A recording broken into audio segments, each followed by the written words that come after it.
Q&A 시간입니다. 요즘 중국 시장에 대해서 관심이 좀 많으신 것 같은데요. 여러분들께서 질문을 주셨습니다. 먼저 네이버 블로그 존삼의 실전투자연구소님께서 질문을 주셨는데요. 중국은 아직 금융시장이 완전히 진화하지 못해서 장단기 국채 금리 같은 것이 완전하지 않고 대출 우대 금리 같은 것을 기준금리로 사용하고 있다는데 그렇다면 장기 금리는 어떤 금리를 보는 것이 합리적일까요? 이런 질문을 주셨습니다. 관련해서 말씀을 좀 부탁드리겠습니다.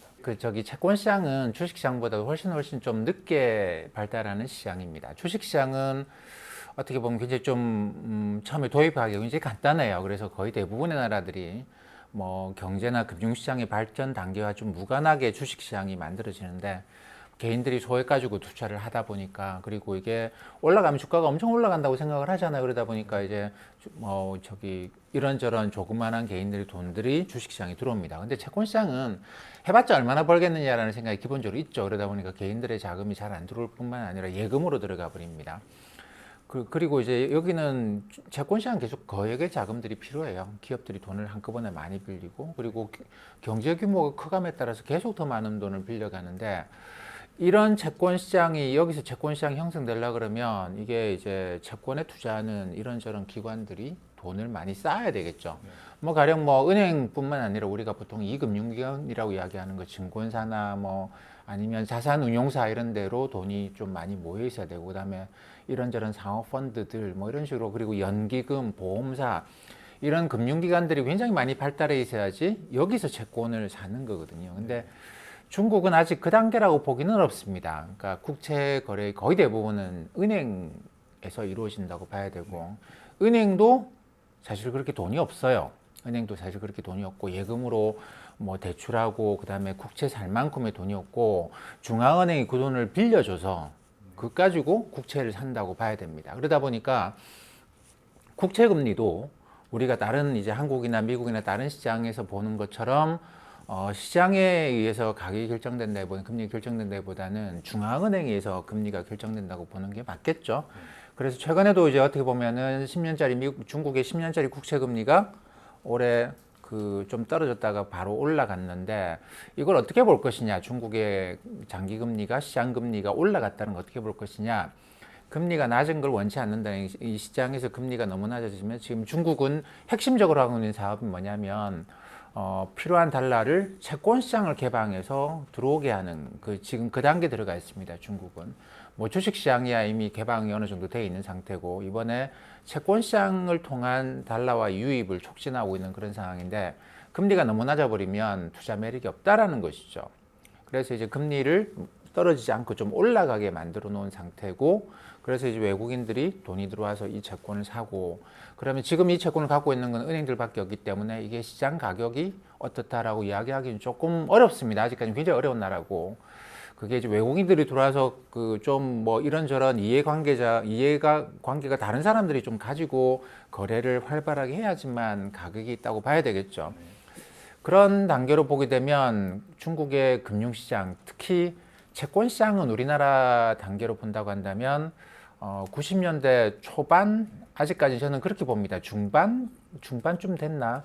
우리나라 90년대 중반쯤 되면 그 채권 거래가 이제 일부 이루어져요. 그러니까 거의 대부분 은행들이었죠. 은행 중심으로 해서 뭐 사고 팔고 하면서 누가 돈 벌었네 이러느니 뭐 이렇게 조금씩 움직이기 시작했는데, 사실 그 외에는 별로 돈이 없어요. 다들 돈이 없고, 뭐 채권 사는 것보다 이제 기업들한테 대출해주고 나면 남는 돈이 없었던 그런 상황이었죠.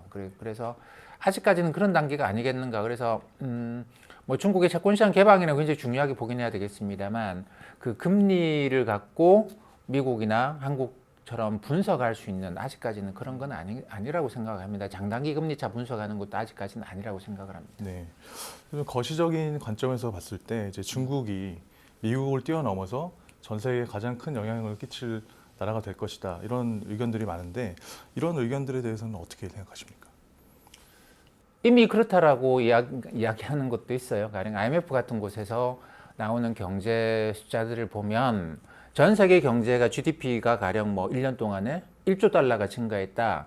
1조 달러 증가했는데 여기서 미국이 기여한 게 얼마냐, 중국이 기여한 게 얼마냐를 보면 중국이 기여하는 게 월등히 높아요. 지금 이미 월등히 높습니다. 아니 무슨 소리? 뭐 이렇게 되는데 그게 이제 IMF 기준은 뭐 US 달러 지금 현재 명목 환율로 따지는 게 아니고 뭐 구매력 평가라고 하는 PPP로 따지는 그런 것도 있고 근데 그 생각을 해보시면 그냥 명목 US 달러로 따지더라도 지금 미국의 US 달러 기준으로 GDP가 1년에 한 21조 달러 정도 되거든요. 근데 중국이 한 15조 달러 돼요. 70%가 좀 넘습니다. 미국에 비해서. 이거 명목 환율로 따졌을 때. 근데 이제 미국은 1%, 2% 성장하는데 중국은 뭐 6% 이렇게 성장한단 말이에요. 그렇게 본다고 한다면 전 세계 GDP의 증가에 미국의 기여보다도 중국의 기여가 더 큰 상황입니다. 물론 GDP 규모로 보면은 중국이 작다, 미국의 한 73% 정도다라고 봐야 되긴 하지만 IMF가 보는 PPP 기준으로 명목 환율이 아니고 PPP 기준으로 보면 이미 중국의 GDP가 미국을 능가했다 이렇게도 볼 수 있죠. 근데 이제 다만 그런 게 있습니다. GDP라고 하는 것이 갖고 있는 고유의 이게 문제가 있어요. 그렇기 때문에 중국의 GDP가 그 정도 된다고 해서 그러면 실제로 세계 경제에 미치는 영향이 그 정도가 되냐라고 판단하기는 어렵습니다. 이게 이제 이런 문제인데 가령 GDP를 너무 대단하게 생각 안 하시는 게 좋아요. 왜냐하면 그러니까 제가 어디서 이제 이런 중국이 이미 미국의 GDP를 넘어섰다고 볼 수도 있어요. 뭐 이런 이야기. 그다음에 전 세계 성장에서 미국의 비중보다 중국의 비중이 더 큽니다라는 이야기를 했더니 어떤 분이 그러시더라고요. 중국의 GDP를 믿을 수 있습니까? 라고 이야기를 하더라고요. 제가 뭐라고 이야기했냐면 원래 GDP가 그래요. GDP를 너무 믿으시면 안 돼요. 중국의 GDP를 못 믿겠다고 하시지 말고 GDP는 그 자체에 고유한 단점이 있는데 그걸 감안하고 보셔야 됩니다. 무슨 말씀이냐면 GDP는 그래요.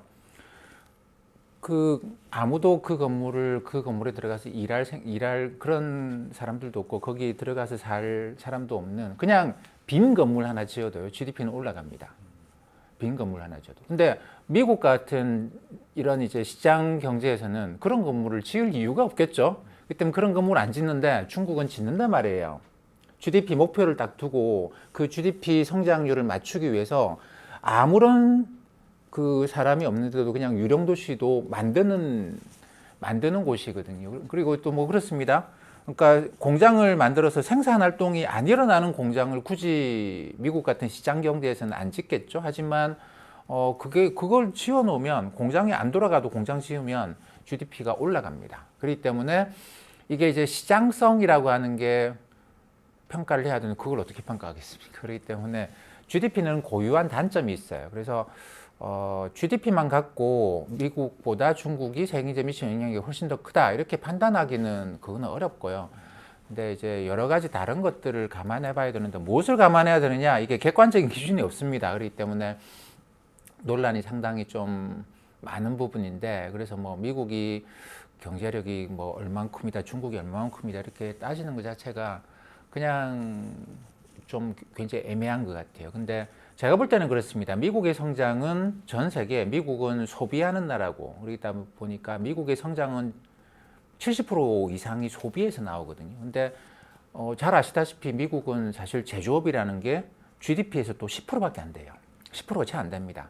그러다 보면 이건 무슨 이야기냐면 얘네들이 열심히 소비를 하는데 자기네들이 소비하는 물건의 상당 부분이 다른 나라에서 들어온다라는 거예요. 그러니까 미국이 소비한다라는 이야기는 다른 나라 경제에 그만큼 큰 영향을 끼칩니다. 굉장히 심각하게 큰 영향을 미치는데 중국은 GDP 성장을 하는 걸 보면 이게 이제 그런 부분이 아니거든요. 그러니까 중국은 자국 내에서 해결을 해요. 그렇기 때문에 성장을 한다고 해서 이게 이제 다른 나라에 미친 영향이 잘 없어요. 그래서 이 숫자만으로 놓고 중국이 뭐 세계 경제에 미치는 영향이 크다, 미국이 크다 이렇게 이야기하기는 어렵고 근데 여전히 세계 경제에 미치는 영향은 제가 볼 때는 미국이 압도적입니다. 미국이 압도적. 왜냐하면 얘네들은 소비를 주로 하는 GDP가 소비고 중국은 투자가 여전히 절반 정도가 돼요. 근데 미국은 소비가 70%고 자기네들이 물론 서비스 소비는 국내에서 생산을 합니다만 재화, 그러니까 우리가 흔히 말하는 물건, 우리가 뭐 많이 팔고 있는 텔레비전 뭐 이런 것, 가전제품 포함해서 이런 것들을 미국은 국내 생산도 하긴 합니다만 해외에서 수입 많이 하기 때문에 그런 관계에서 이제 미국의 영향력이 압도적으로 아직까지 높다고 봐야 되겠죠. 네. 그러면 이제 중국 기업 같은 경우에 이제 알리바바나 뭐 샤오미, 화웨이 같은 기업들이 이제 덩치를 키워가고 있고 아마존이나 삼성전자 같은 이제 해당 산업에 1인자들을 이제 위협을 하고 있는데 그러면서 점점 더 많은 유니콘 기업들이 나올 것이다. 이렇게 전망을 많이 하는데요. 우리가 앞으로 주의 깊게 봐야 할 산업군이나 섹터 이런 것들은 어떤 것들이 있을까요? 글쎄 예전에는 그런 말 많이 했습니다. 그러니까 중국 사람들한테 콜라 한 캔씩만 팔면 와 이거 대박이겠다 뭐 이런 식이죠. 네. 근데 이제 그런 식의 생각은 절대 하시면 안 돼요. 이거는 매출 기준이고 이거는 영업하는 사람들은 그런 마인드로 생각을 해요. 영업을 물량 많이 팔면 좋겠다 이렇게 생각하는데 주식 투자하시는 분들이 이렇게 생각하면 안 되죠. 왜냐하면 그만큼의 매출이 있으면 또 비용이 들어가고 그래서 얼마를 남길 거냐라는 겁니다. 근데 중국의 경우에 기업들이 돈을 남기는데 그게 이제 소비자의 주머니에서 돈이 나오는 걸 그렇게 기업이 돈을 남기는 걸 원치 않거든요. 그렇기 때문에 이런 소비 품목에 대해서는 한 기업이 그런 식으로 돈을 많이 벌게 되면 경쟁을 시켜버리죠. 그러면서 단가를 떨어뜨리고 그래서 일반 소비재에서 기업들이 돈을 벌기는 굉장히 어렵습니다. 그러니까 사회주의거든요. 여전히 중국은 사회주의를 표방하고 있죠. 사회주의는 자본주의의 반대 개념이에요. 자본주의는 기업이 돈을 많이 벌면 주주가 돈을 많이 벌면 얘들이 뭘 또 하겠지 뭐 좋아지겠지라고 하는 주주 가치에 대해서 이제 높게 평가하는 게 자본주의죠. 그래서 자본주의라고 우리가 부르는 것인데 사회주의는 그거 아니다라는 생각이거든요. 그렇기 때문에 주주들이 무조건 돈을 잘 벌 수 있는 그런 식으로 절대 돌아가지 않습니다. 그렇기 때문에 중국 인민들한테 콜라 한 캔씩 팔아가지고 얼마 벌겠다 이런 식의 생각은 주주는 하시면 안 돼요. 주식 투자하시는 분 하시면 안 되고 제가 볼 때도 이제 뭐 알리바바 이런 이야기 하셨습니다만 핵심은 결국은 기술이죠. 그러니까 중국도 예전에 뭐 흑묘, 백묘론도 있었습니다. 검은 고양이든 흰 고양이든 일단 돈을 잘 벌면 되는 것이다. 근데 이제 중국도 사회주의긴 합니다만 어떤 데다가는 그 기업들이 돈을 벌도록 오히려 주장을 하느냐면 새로운 기술. 그러니까 사람들의 이기심을 자극해서 사람들이 내가 돈을 벌어보려고 더 좋은 기술을 개발하려고 하는 쪽으로는 이게 열어놓는 것이죠. 그래서 이제 경쟁을 시키고 이기심으로 더 노력하도록 만드는 거는 뭐 사회주의가 좀 수정되어 오면서 자본주의하고 합쳐진 부분입니다. 그렇기 때문에 특히나 그리고 이제 4차 산업혁명이라고 하는 그쪽 영역에서는 중국과 미국 사이에 경쟁이 굉장히 심하죠. 그리고 중국과 미국 사이에 많은 관계가 끊어지고 있습니다. 그렇기 때문에 중국도 이쪽으로는 이제 많은 투자를 할 수밖에 없고 그리고 이쪽에 기업들이 좀 탐욕을 내고 뭐 돈을 더 벌기 위해서 뭐 이렇게 저렇게 하고 주주 가치를 높이고 이러는 것에 대해서 사실 중국으로서도 그것도 국익이거든요. 그렇기 때문에 그러니까 중국의 투자는 제가 볼 때는 기술과 관련된 그러니까 절대로 뭐 야 이거 하나 팔면 매출이 얼마 된다 이렇게 생각을 하시면 안 되고 우리나라에서도 중국 관련주라고 하는 게 있습니다. 잠깐 좋았다가 결국 다 경쟁에 내몰리게 되죠. 그러니까 뭐 중국에 팔면 엄청 많이 팔겠네. 이거는 주주로서는 별로 좋은 접근 방법은 아닌 것 같아요. 네, 말씀 잘 들었습니다. 다음은 멍멍스님께서 주신 질문입니다. 이제 액티브 펀드를 운영하는 전문가들이 이제 헤지 펀드나 뭐 그런 매니저들이 장기간으로 봤을 때 인덱스 펀드를 이기기가 힘들다고 알고 있습니다. 그래서 개인이라면 미국이나 이제 어떤 다른 나라들의 인덱스 펀드에 투자하는 것이 개별 주식에 투자하는 것보다 낫다고 생각하시는지 이런 질문을 주셨습니다. 먼저 액티브 펀드와 이제 패시브 펀드의 차이점이나 이런 거에 대해서 먼저 설명해 주시면 좋을 것 같습니다. 네, 그러니까 펀드하고 또 개인적으로 개별 종목에 투자하는 거하고는 또 다릅니다. 근데 일단 펀드부터 말씀을 드리면 우리가 흔히 액티브 펀드라고 하는 게 있고 또 패시브 펀드라는 게 있어요. 패시브 펀드라고 하는 거 요즘 ETF로 많이 통합되고 있는 상황이죠. 액티브 펀드라고 하는 거는 펀드 매니저가 자기가 생각할 때 요 종목이 잘 올라갈 것 같다. 그거를 넣어서 가져가는 것이죠.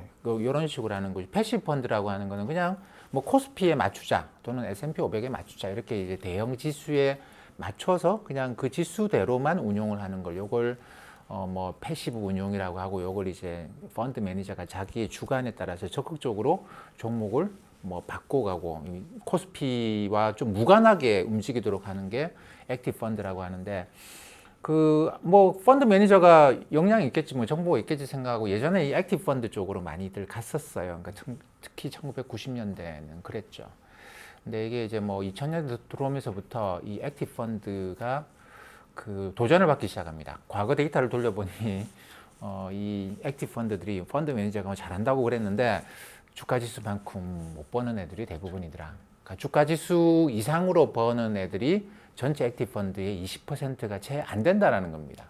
그러면서부터 이게 이제 그 흐름이 근데 액티브 펀드는 펀드 매니저의 역량을 사는 거기 때문에 또 수수료가 높아요.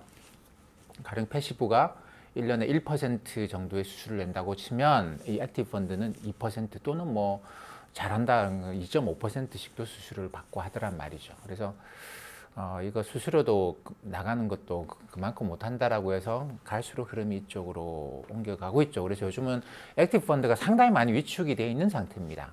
패시브 펀드 쪽으로 사람들이 이제 다 옮겨가고 있는 그런 상황인데 그렇다고 해서 개별 종목 투자를 안 하고 나는 이것만 하면 되겠다. 뭐 이것도 좀 이건 또 다른 영역입니다. 다른 영역인데 주식 투자를 해보시면 주식 투자의 묘미는 이제 개별 종목에 있죠. 그러니까 올라갈 거라고 생각하는 종목을 내가 잘 골라서 그게 이제 시장에 따른 지수보다도 엄청나게 많이 올라갔을 때 느끼는 그런 것들이 있거든요. 그리고 사실 주식 투자의 묘미는 거기 있다고도 볼 수 있습니다. 근데 나는 뭐 주식 투자의 묘미를 위해서 하는 게 아니고 그리고 내가 주식 투자를 위해서 종목 고른다고 그렇게 오랜 시간을 쓸 것도 아니다라고 하면은 지수에 그냥 패시브하게 투자하시는 거 좋은 대안이겠죠. ETF가 그런 것인데. 근데 이제 나는 주식 공부도 하고 있고 그리고 주식에 대해서 좀 노력을 기울이고 있고 앞으로 이게 뭐 당장은 아니지만 내가 꾸준하게 노력을 해가면 더 좋은 종목을 내가 고르기가 쉬워질 것 같다. 앞으로 그게 2, 3년을 보고 내가 꾸준하게 종목을 한번 연구를 해보겠다라고 생각하신다면 개별 종목에 투자하는 거는 뭐 저는 굉장히 좋은 방법이라고 생각을 해요. 그 개별 종목에 투자해서 지수보다 좋았냐 나빴냐라는 거는 뭐 전에도 제가 그런 말씀드렸습니다만 주식 투자를 시작하고 한 2, 3년 동안은 이게 진폭이 큽니다. 이게 여기서 2, 3년 안에 내가 정말 좋은 종목을 잘 골라서 성과를 낸다. 굉장히 어려운 일이고 확률적으로도 굉장히 낮은 일이에요. 그렇기 때문에 뭐 최근에 올해 들어와서 주식 투자를 시작하신 분들도 그런 거 많이 느끼실 겁니다. 실제로 해보니까 이게 쉽지 않아요. 그래서 저는 그게 한 2, 3년간의 이런저런 과정을 거치면서 거기서 살아남고 꾸준하게 하는 사람들은 지수보다도 어마어마한 수익률을 내더라고요. 길게 봤을 때. 근데 대부분의 분들이 이 단계에서 이제 포기를 내버리시는 거죠. 이 종목 저 종목 누가 이야기하니까 샀다가 해봤다가 재미가 없고 자꾸만 손실이 나니까 그냥 접어버리고 이렇게 되기 때문에 전체적으로 보면 이 개별 종목에 투자하신 분들이 성과가 안 좋죠. 안 좋고. 근데 이제 이런 과정을 거치면서도 본인이 능력을 키워가신 분들은 굉장히 그 좋은 결과들을 많이 내세요. 그렇기 때문에 주식에 입문할 때는 패시브 펀드로 ETF 같은 걸로 입문하시는 게 좋을 거고 그리고 내가 좀 시간을 투자할 수 있고 공부를 좀 하고 한다면은 2, 3년의 시간을 두고 개별 종목에 대해서 공부해 보시는 게 참 묘미가 있습니다. 그리고 또 세상을 알아가는 재미도 있어요. 그러니까 이게 그냥 ETF 사놓으면 관심이 서서히 떨어지거든요. 그러니까 뭐 세상에 대해서 별로 그 관심을 기울이지 않는데 그냥 얼마나 올라갔지, 얼마나 떨어졌지, 뭐 이런 건데 개별 종목을 하면 그만큼 세상에 대해서 조금 더 이제 확 열어놓고 내가 많은 정보를 받아들이게 되죠. 네. 네, 질문 주신 내용에 대해서 답변이 충분히 된 것 같습니다. 네, 오늘도 좋은 말씀 감사드립니다. 감사합니다.